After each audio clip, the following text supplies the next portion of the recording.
ஒரு 2, 3 நாட்களாவே பார்த்தீங்கன்னா, உலக அரசியல்ல மிகப்பெரிய பேசுபொருளாக ஆக்கப்பட்டுக்கிட்டு இருக்கிறது, அமெரிக்கா, இந்தியா டாரிஃப் வார். இது இன்னைக்கு தொடங்குன வாரா?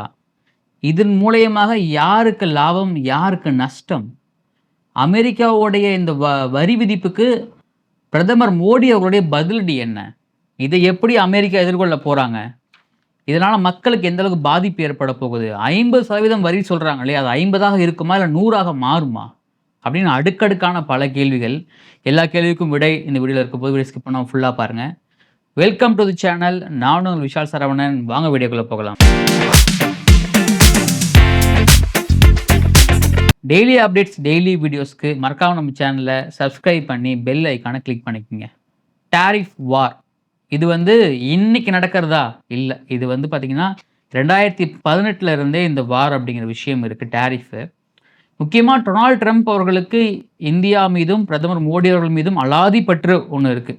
இது என்னன்னா, அவர் 2018 சொல்லியிருந்தார், இந்தியா நமக்கு துரோகம் பண்ணுறாங்க, நம்மளுடைய பொருட்களுக்கு அதிகமான வரி விதிக்கிறாங்க, ஆனால் நம்ம அவங்களுக்கு வரி விலக்கு கொடுக்குறோம் அப்படிங்கிற மாதிரி விஷயங்கள்லாம் பேசினார். அதோடைய நீழ்ச்சி தான் அவர் 2024 தேர்தலில் வெற்றி பெற்று 2025 பதவியேற்ற உடனே அவரும் மற்ற நாடுகள் மேலே அவர் விட்டுற இந்த போர், இந்த டாரிஃப் வார். முதல்ல இந்த டாரிஃப் வார்னா என்ன அப்படின்னு பார்த்துடலாம். டாரிஃப் அப்படிங்கிறது ஒரு டேக்ஸ். அப்போ இந்த டேக்ஸ் யாருக்கெல்லாம் விதிப்பாங்க அப்படின்னா, ஒரு பொருள் நம்ம வெளிநாடுகள்ல இருந்து ஒரு பொருளை இங்கே நம்ம ஊருக்கு இம்போர்ட் பண்ணுறோம் அப்படின்னா, இம்போர்ட்டட் பொருள்களுக்கு அந்த அந்த டேக்ஸ் விதிப்பாங்க. இப்போ இந்தியாவிலிருந்து பொருட்கள் அமெரிக்காவுக்கு போகுதுன்னா அந்த பொருட்களுக்கு டாரிஃப் அப்படிங்கிற ஒரு ஒரு வரி விதிப்பாங்க. அந்த வரி விகிதம் பார்த்தீங்கன்னா, நம்ம விதிக்கிற வரியும் அமெரிக்கா விதிக்கிற வரியும் பார்த்தீங்கன்னா, அன்ஈவனாக இருக்குது. இதுதான் டொனால்ட் ட்ரம்ப் அவர்களுடைய குற்றச்சாட்டு.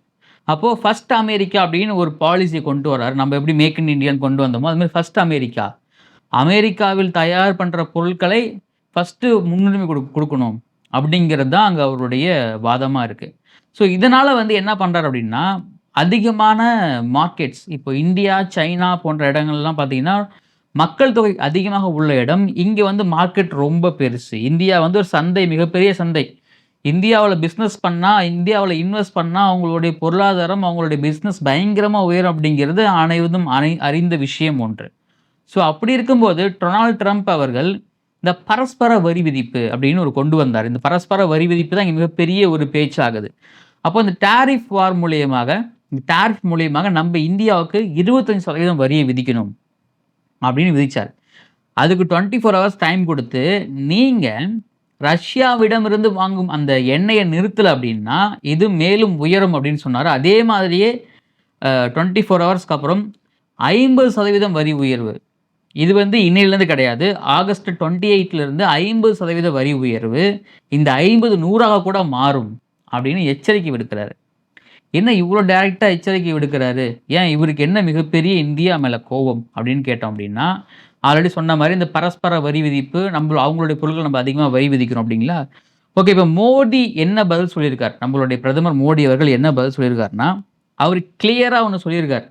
என்ன அப்படின்னு பார்த்தீங்கன்னா, இப்போ இந்த மாதிரி வரி விதிப்பு மூலியமாக எங்களை நீங்கள் பயந்து நீங்கள் ஒடுக்கலாம்னு நினைக்காதீங்க. அதுக்கு என்றைக்குமே நாங்கள் அடிபணிய மாட்டோம். முக்கியமாக என்ன சொல்கிறாருன்னா, அமெரிக்காவில் இருக்கக்கூடிய வேளாண் பொருட்களுக்கு இந்தியாவுடைய சந்தையில் இவங்களுக்கு இடம் கொடுக்கணும்னு சொல்கிறாங்க. இது எப்படி ஏற்றுக்க முடியும்?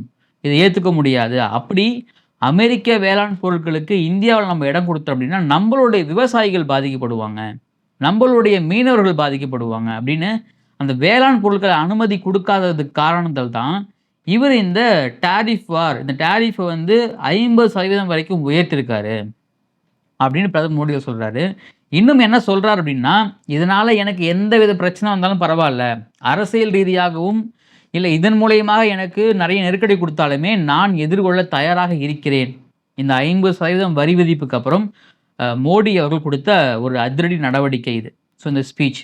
ஸோ ஓகே, இந்த பொருட்கள் எக்ஸ்போர்ட், இம்போர்ட், இந்த இம்போர்ட்டட் பொருட்களுக்கு ஏன் முக்கியத்துவம் அடையுது அப்படின்னு பார்த்தீங்கன்னா, இப்போது இங்கேருந்து இம்போர்ட் செய்யக்கூடிய பொருட்கள், அதாவது மருந்துகள், இந்த மாதிரி டேப்லெட்ஸ் போன்ற மருத்துவ தொழில் சார்ந்த பொருட்கள், சாஃப்ட்வேர்ஸு, அப்புறம் ஸ்டீலு, இந்த மாதிரி பொருட்கள் எல்லாமே அங்கே அமெரிக்கா, இங்கே நம்ம உற்பத்தி செய்கிறோம் இல்லைங்களா? நம்ம எப்படி உற்பத்தி பண்ணுவோம்? நம்ம வந்து ஒரு அமெரிக்காவுக்கு ஏற்றுமதி பண்ண போகிறோம் அப்படிங்கிறதால அதிக அளவில் உற்பத்தி பண்ணுவோம். அப்படி உற்பத்தி பண்ணுறதால இப்போ அந்த பொருட்கள் எல்லாம் தேக்கமடைய நிறைய வாய்ப்புகள் இருக்குது.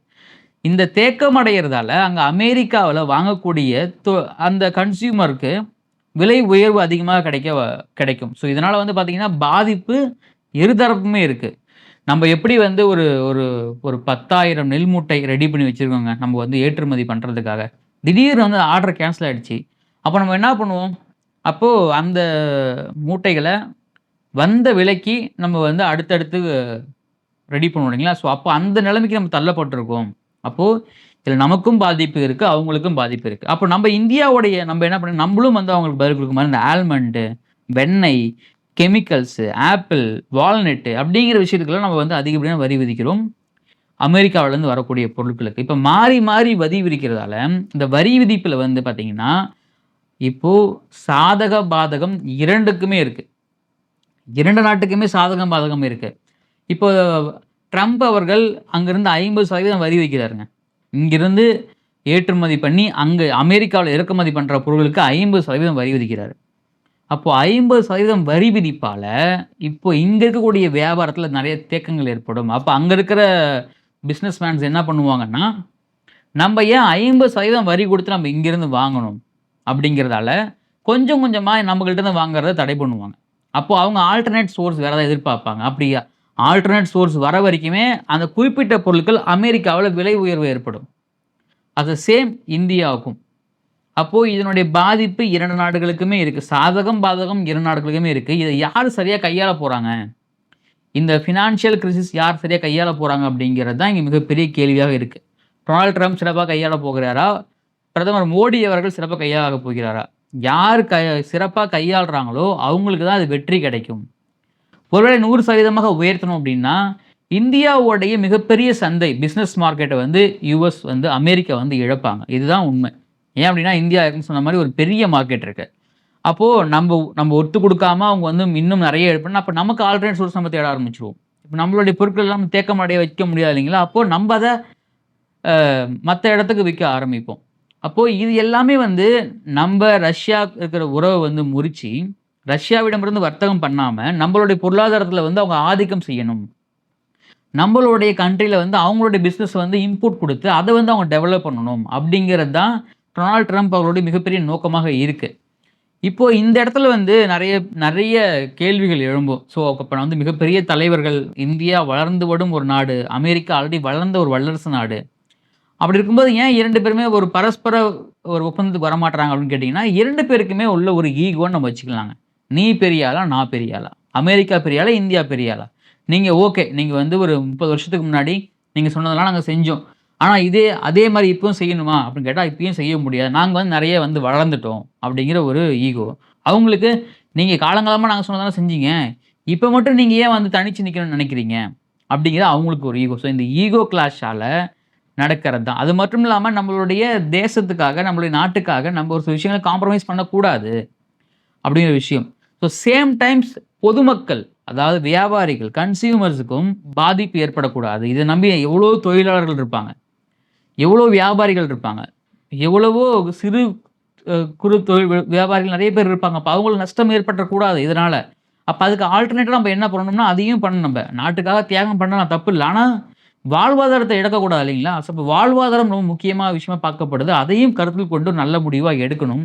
இந்த டேரிஃப் வார் இது வந்து இன்னும் எந்த அளவுக்கு போக போகுது, இந்த பொருளாதார சண்டையால் இன்னும் என்னென்ன விஷயங்களை வந்து என்ன நாடுகள் மேற்கொள்ள போகிறாங்க, இது இந்தியா அமெரிக்காவுக்கு மட்டும் உள்ள ஒரு பிரச்சனையா, இல்லை இதனால் மற்ற நாடுகளும் பாதிக்கப்படுவாங்க கேட்டால் கண்டிப்பாக மற்ற நாடுகளுக்கும் இந்த பாதிப்பு இருக்கும். ஏன்னா ஒரு சில பொருட்கள் இங்கிருந்தால் வாங்குற மாதிரி இருப்பாங்க, மற்ற நாடுகளுமே இதில் பாதிப்பு ஏற்படும். அப்போ இதை எப்படி முடிச்சு வைக்க போகிறாங்க, இதனுடைய சொல்யூஷன் என்ன அப்படின்னு ஒருவேளை ட்ரம்ப் அவர்கள் இந்தியா மீது இந்த மாதிரி வரிகள் விதிக்க என்ன காரணங்கள், இது சரியான காரணங்களா அப்படின்னு உங்களுக்கு தோணுதா? அப்படி இல்லை பிரதமர் மோடி அவர்கள் இன்னும் என்ன விஷயங்களை எடுக்கணும், அவர் சொன்ன பதில் உங்களுக்கு திருப்தியாக இருக்கா, இல்லை வேற என்ன விஷயம் நடவடிக்கை அவங்க எடுக்கணும் அப்படின்னு உங்களுக்கு தோணுதோ அதை கருத்துக்கள் கமெண்ட்டில் பதிவு பண்ணுங்கள். இந்த மாதிரி முக்கியமான நிகழ்வுகள், உலக அரசியல், நம்ம ஊர் அரசியல், முக்கியமான நிகழ்வுகள் நீங்கள் வந்து வீடியோவை அடுத்தடுத்து பார்க்கணும்னு நினச்சிங்கன்னா அது மறக்காம சேனல் சப்ஸ்கிரைப் பண்ணிக்கங்க. இந்த வீடியோ பிடிச்சிருந்தா உங்கள் ஃப்ரெண்ட்ஸுக்கு ஷேர் பண்ணுங்கள், லைக் பண்ணுங்கள். நான் உங்கள் விஷால் சரவணன். நன்றி, வணக்கம்.